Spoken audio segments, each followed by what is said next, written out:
The autumn air in suburban Chicago carried that familiar scent of burning leaves and impending family drama as I pulled my rental car into Mom's driveway. 3 years. It had been 3 years since I had set foot in this house. And honestly, I was not sure why I had agreed to come back now. My phone buzzed with another encrypted message that I quickly dismissed. Old habits. Even on leave, the job never really stops when you work in government intelligence. Not that my family knew exactly what I did for a living. As far as they were concerned, I was still that awkward kid who could not figure out her life after high school. "Sarah!" Mom's voice rang out from the front porch, her arms already extended for one of her suffocating hugs. "Look at you, sweetie. You look so serious." I forced a smile as she squeezed me tight. Mom meant well, but she had this way of making every observation sound like gentle criticism. Behind her, I could already hear the familiar chaos brewing inside. Multiple conversations overlapping, football commentary from the living room, and the unmistakable sound of my cousins' laughter. The same cousins who had spent our childhood making me feel like an outsider at every family gathering. "Everyone is so excited to see you," Mom continued, though her expression suggested she was trying to convince herself as much as me. "Derek and Amanda are here with their kids, and Michael just got promoted to senior partner at his firm. Oh, and Jessica's engagement ring is absolutely stunning." Of course it was. Jessica had always been the golden child. Homecoming queen, sorority president, married to her college sweetheart who inherited his father's construction company. Everything had come easily to her, while I had spent years fighting for every opportunity, every promotion, every ounce of respect, in a world that did not always welcome women. As we walked through the front door, the conversations momentarily quieted. I could feel their eyes scanning me, taking inventory. My simple black sweater and jeans probably seemed underwhelming compared to Jessica's designer everything and Amanda's perfectly coordinated family outfits.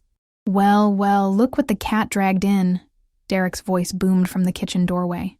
At 35, he still carried himself like the high school quarterback he had been, complete with the cocky grin that had charmed teachers and gotten him out of trouble his entire life. "If it is not our mysterious cousin Sarah, still playing government secretary?" The room erupted in polite laughter, but I caught the edge in his tone. Derek had never forgiven me for declining his job offer at his insurance agency 5 years ago. He had taken it as a personal insult that I had chosen my boring government job over his generous offer to answer phones at his office. "Something like that," I replied evenly, accepting a glass of wine from my Aunt Linda. "You know, Sarah," Jessica chimed in, flashing her 3-carat engagement ring as she gestured, "Brad was just saying how his company is always looking for administrative assistants. The pay is really competitive, and you would finally be able to settle down somewhere. Maybe even meet someone nice." I sipped my wine and nodded politely. They had no idea that I had spent the last decade building something they could not even comprehend. While they were climbing corporate ladders and planning weddings, I had been developing technologies and strategies that quite literally helped keep this country safe. But tonight was not about setting records straight. Tonight was about surviving dinner without losing my temper. At least, that was the plan. Dinner was exactly as I had remembered. Mom's perfectly roasted turkey taking center stage while conversations swirled around achievements, acquisitions, and aspirations. Everyone had something to brag about, and the spotlight moved around the table like a well-rehearsed performance. I had positioned myself strategically between my quiet Uncle Tom and my teenage cousin Riley, hoping to avoid the worst of the interrogation. But Derek had other plans. "So, Sarah," he said, cutting into his turkey with theatrical precision, "Mom mentioned you are still living in that tiny apartment in D.C. When are you going to buy a real house? Build some equity?" The table's attention shifted to me like a heat-seeking missile. I could feel Jessica's perfectly manicured fingers drumming against her wine glass, Amanda adjusting her posture to better observe my response, and Michael leaning back with that smug expression he had perfected in law school. "I travel frequently for work," I said simply. "A big house does not make sense right now." "Travel?" Amanda's voice carried that particular tone she used when she was about to pounce. "Like, what kind of travel? Are you in sales or something?" Before I could answer, Derek jumped back in. "Come on, Sarah. We are family here. You can drop the mysterious act. What exactly do you do all day? File reports? Answer phones for some bureaucrat?" The laughter that followed was not entirely cruel, but it was not entirely kind either. These people had known me since I was 7 years old, and in their minds, I was still that shy kid who got picked last for everything and struggled through college while they sailed through their chosen paths. I work in cybersecurity, I said, which was technically true, though it barely scratched the surface of what my actual job entailed. Oh, like IT support? Jessica's voice brightened with what she probably thought was encouragement. That is actually really practical. There is always job security in fixing people's computers. I nodded and took another bite, letting them draw their own conclusions. The truth was, I had been recruited straight out of my master's program at MIT by a division of the Defense Department that most people had never heard of. For the past 8 years, I had been developing and implementing cybersecurity protocols that protected everything from power grids to financial institutions to classified military communications. But try explaining that to people who thought cybersecurity meant resetting passwords and installing antivirus software. The thing is, Derek continued, warming up to his favorite topic, giving unsolicited career advice. You are 32 years old. You should be thinking about your future. Real career growth. Maybe it is time to consider that insurance position I mentioned. I could probably start you at $45,000, and with your government experience, you would be perfect for handling claims. $45,000. I nearly choked on my wine. My current salary was more than 4 times that amount, not including bonuses and stock options from the private consulting I did during my approved off time. That is very generous, I managed to say. I just worry about you, Amanda added, her voice dripping with the kind of concern that felt more like condescension. Living alone in the city, no boyfriend, no real career trajectory. Do not you want stability? A family? A normal life? Normal. There was that word again. As if anything about my life could be considered normal by their suburban standards. As if sitting in classified briefings with cabinet-level officials and developing technologies that would shape national security for the next decade was somehow less valuable than their comfortable, predictable existences. I am doing fine, I said quietly. Fine is not great though, is it? Derek pressed. Fine is just fine. Do not you want more than that? I looked around the table at their expectant faces, and for a moment, I almost told them everything. About the commendations, the security clearances, the projects that had earned me recognition from people whose names they would recognize from CNN, about the contract I had just signed that would change everything. Instead, I smiled and reached for the cranberry sauce. You are absolutely right, Derek. I should want more than fine. The evening spiraled downward with the inevitable precision of a military operation gone wrong. After dinner, we had migrated to the living room where the real performance began.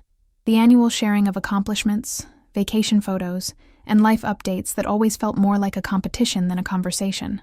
Jessica went first, naturally. She pulled out her phone and began scrolling through what appeared to be professionally shot engagement photos. Brad proposed at the Ritz-Carlton in Maui, she announced, angling her screen so everyone could see. He rented out the entire beachfront for the evening.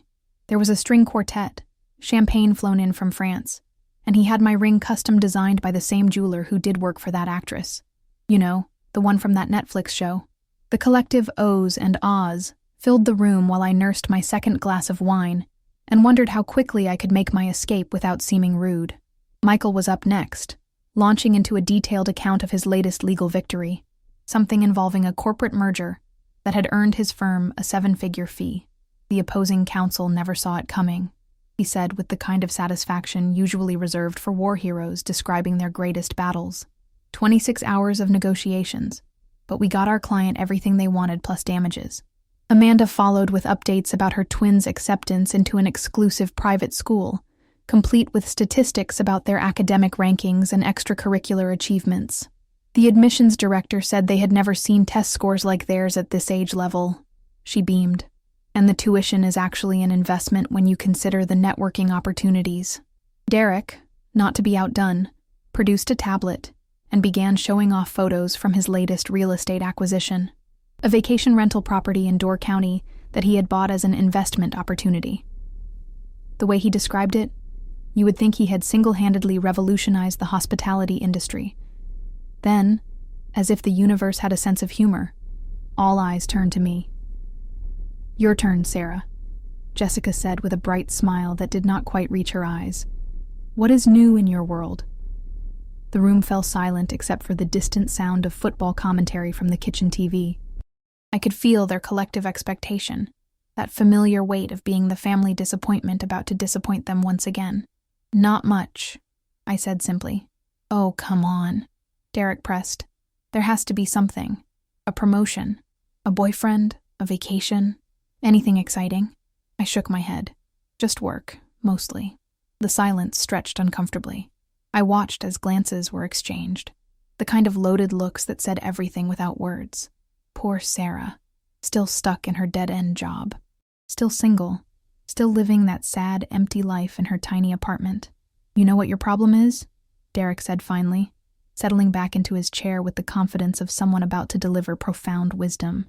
"You do not think big enough. You are comfortable being mediocre." "Derek," Mom's voice carried a warning tone, but he was already warming up to his theme. "No, I am serious. Look around this room, Sarah. Everyone here has built something. Jessica is getting married to a successful businessman. Michael is a partner at one of the city's top law firms. Amanda is raising 2 gifted children while running her own consulting business.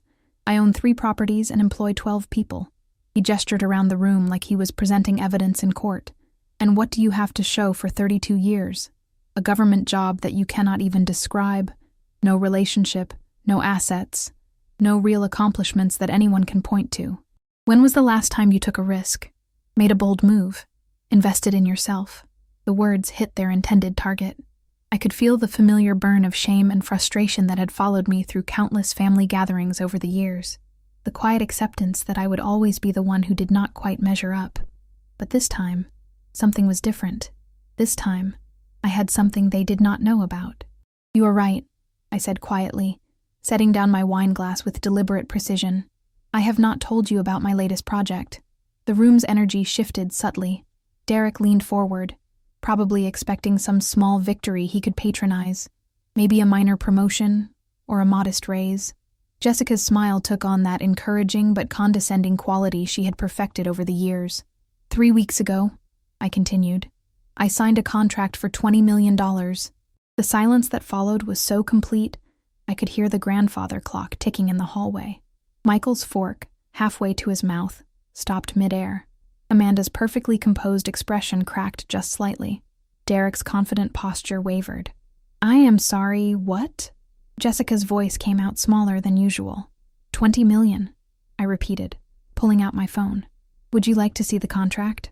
The Department of Defense had finally declassified one of my projects, a cybersecurity framework I had developed that was being implemented across multiple government agencies and licensed to private contractors. The signing bonus alone was more than most people made in a decade. I scrolled to the official documentation, complete with government letterheads and signatures from officials whose names had appeared in major newspapers. The numbers were right there in black and white, impossible to dismiss or diminish. "This is..." Michael's lawyer training kicked in as he leaned closer to examine my screen. His face went through several expressions before settling on something between shock and professional respect. "This is legitimate government contracting. High-level stuff." Derek's mouth opened and closed without sound, like a fish suddenly finding itself on dry land. "But you said you worked in cybersecurity," Amanda stammered. "Like IT support." "I never said IT support," I corrected gently. "I said cybersecurity. Specifically, I develop and implement protection protocols for critical infrastructure. The project that just got the $20 million authorization will be protecting financial institutions, power grids, and communications networks across 17 states. Jessica stared at her engagement ring, which suddenly seemed less impressive when compared to a 7-figure signing bonus. "Why did not you ever tell us?" Mom's voice was barely a whisper. "Because most of my work is classified," I explained. "I could not discuss specifics until certain projects were declassified. And honestly, because you never asked. You just assumed." The assumption part hung in the air like smoke from a put-out fire. Years of condescending comments, unsolicited advice, and pitying looks suddenly took on a different context. Derek cleared his throat. "Well, that is incredible, Sarah. Really. I had no idea government work could be so lucrative," I suggested. I was going to say important. "It is both," I said simply. "The work I do helps protect millions of people from cyber attacks that could cripple entire cities. The 20 million is not just payment. It is an investment in national security. Michael set down his fork entirely. What kind of clearance level are we talking about here? The kind where I cannot answer that question, I replied with a small smile.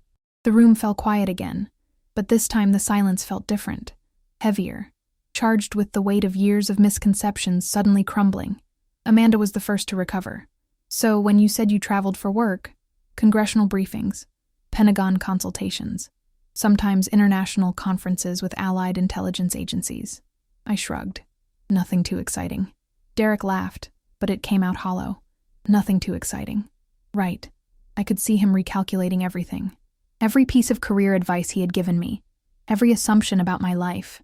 Every moment he had positioned himself as the successful one helping out his struggling cousin. The tables had turned so completely that the room seemed to tilt. The aftermath of my revelation rippled through the room like a stone thrown into still water. I watched as my family members processed this new information, each dealing with the cognitive dissonance in their own way. Jessica was the first to attempt damage control. Well, that is amazing, Sarah. Really. I mean, money is not everything, but it is wonderful that you are doing well. She twisted her engagement ring unconsciously. Brad and I have been talking about diversifying our investments. Maybe you could give us some advice about government contracting. The irony was not lost on me. 20 minutes ago, she had been suggesting I needed to find a boyfriend and get a real job. Now she wanted my financial advice. Most of what I do is not really applicable to civilian investment strategies, I said diplomatically. Michael, meanwhile, had shifted into full lawyer mode. The legal frameworks for government contracting at that level must be incredibly complex. Who represents you on these deals? Are you working with a DC firm? I have representation, I replied, not mentioning that my legal team included former federal prosecutors and partners from firms that most people only read about in the Wall Street Journal. Derek had not said much since my initial announcement. He sat back in his chair, drink in hand, staring at some fixed point on the wall. Finally, he looked at me directly. All these years, he said slowly, when I offered you jobs, when I talked about building equity, making smart investments, you were already making more than all of us combined, Amanda finished quietly. The number was stark when laid out that way. Derek's insurance agency, Michael's law practice, Jessica's fiancé's construction company, Amanda's consulting business. Their combined annual revenues probably did not touch what I had made in signing bonuses alone over the past 3 years. I was not trying to deceive anyone, I said. I just could not discuss my work. Security protocols exist for a reason. But the apartment, Mom interjected. You said you lived in a tiny apartment. I smiled. It is a secure building in Georgetown. 2 bedrooms, but I call it tiny because I do not spend much time there. I travel probably 200 days a year. Georgetown, Michael repeated. Jesus, Sarah. Real estate prices in that area are substantial, I agreed. The silence stretched again. I could practically hear gears turning as everyone recalculated their assumptions about my life. The sad single woman in her tiny apartment had just transformed into a high-level government contractor living in one of DC's most expensive neighborhoods. Riley, my teenage cousin who had been quietly observing from the corner, suddenly spoke up. So you are actually important? What you do matters. What everyone does matters, Riley, I said gently. Your mom's consulting helps businesses succeed. Your dad's legal work helps people navigate complex problems. Uncle Derek provides security for families. We all contribute in different ways. But your work, she pressed, it is like spy stuff? It is more like building really sophisticated locks, I explained. Digital locks that protect things like hospitals, banks, and power plants from people who want to break in and cause damage. Derek finally found his voice again. The insurance position I offered you at $45,000 was a generous offer, I said quickly, and I appreciated you thinking of me. He laughed, but there was no humor in it. Generous. Right. I was offering you less than you probably spend on travel expenses. The conversation was becoming uncomfortable in ways I had not anticipated. I had imagined this moment differently, maybe with more satisfaction, more vindication. Instead, I felt oddly hollow. These people had spent years making me feel small, and now that the tables were turned, all I could see was how small they looked. The point is, I said, standing up and moving toward the window, we are all doing fine. We are all building lives that work for us. But even as I said it, I knew that something fundamental had shifted. The family dynamic that had existed for 3 decades had just been completely rewritten, and none of us were quite sure how to navigate this new landscape. The evening continued, but the energy had completely transformed. Conversations became stilted, forced. Everyone seemed to be walking on eggshells, unsure how to interact with me now that I had revealed the truth about my career and financial situation. Jessica excused herself to the bathroom and returned with red-rimmed eyes. Amanda kept starting sentences and then trailing off mid-thought.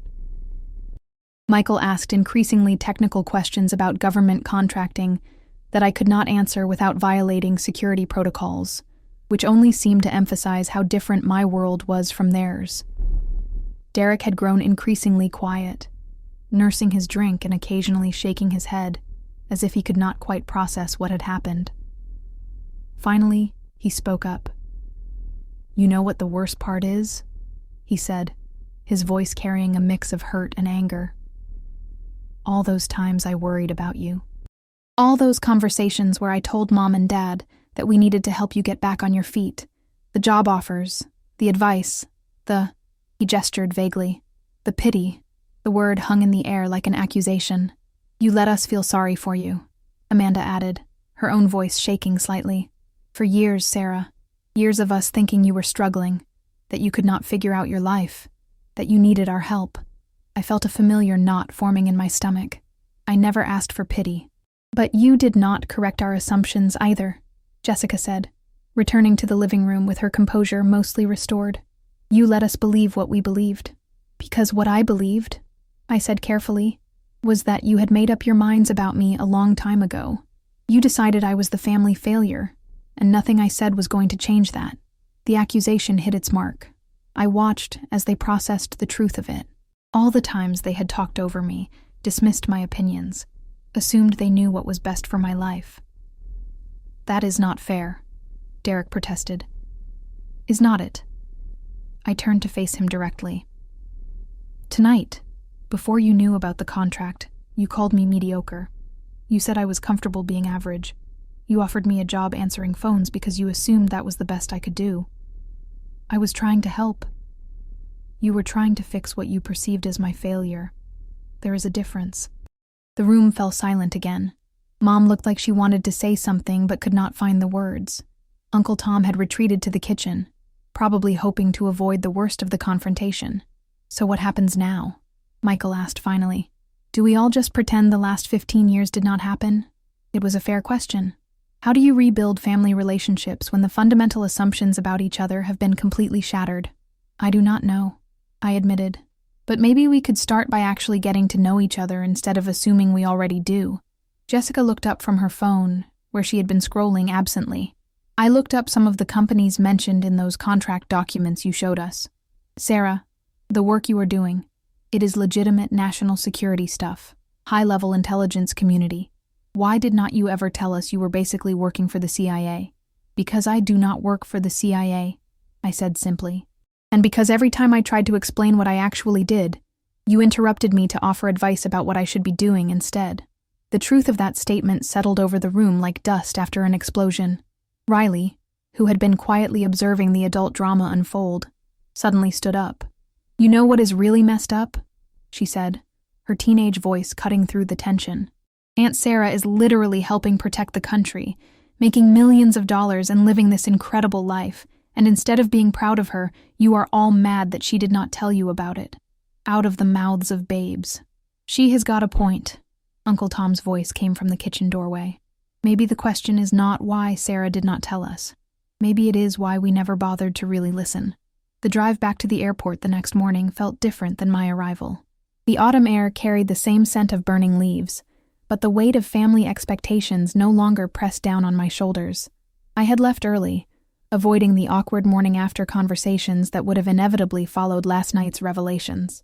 Mom had hugged me goodbye with tears in her eyes, whispering apologies I was not sure either of us fully understood yet. My phone buzzed with a text from Derek. "I owe you an apology. A big one. Can we talk sometime?" Another from Jessica. I have been thinking about what Riley said. She is right. I am proud of you, Sarah. I should have said that years ago. And one from Michael. If you ever need legal representation for your contracts, I know some excellent DC firms. Also, I am sorry for being an ass. I smiled despite myself. It would take time to rebuild these relationships, if that was even possible.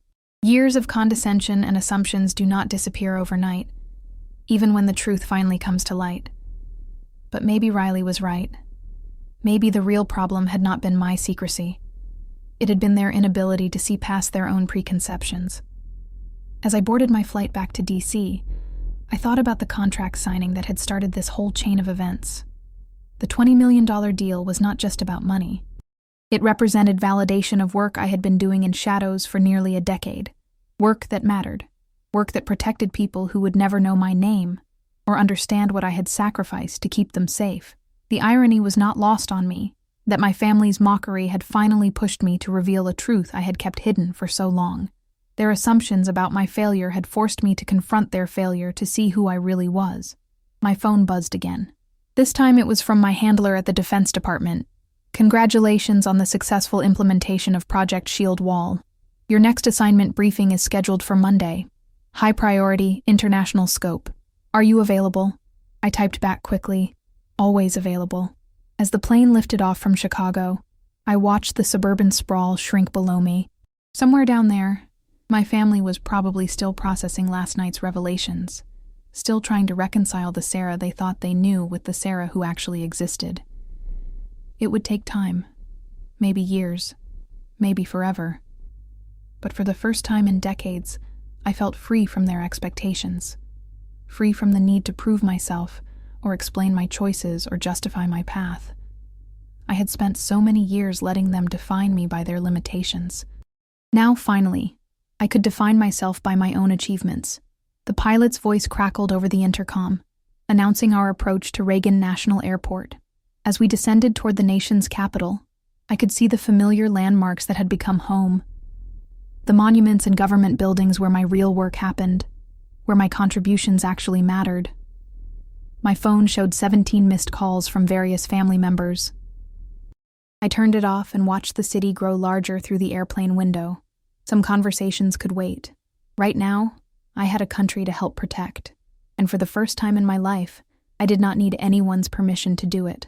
Listen, I know what it feels like to be underestimated, to have people assume they know your story without ever really asking.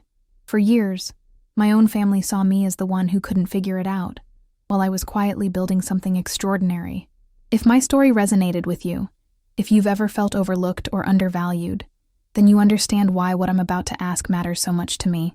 Almost nobody subscribes to channels like this. I get it. It's easy to listen and move on.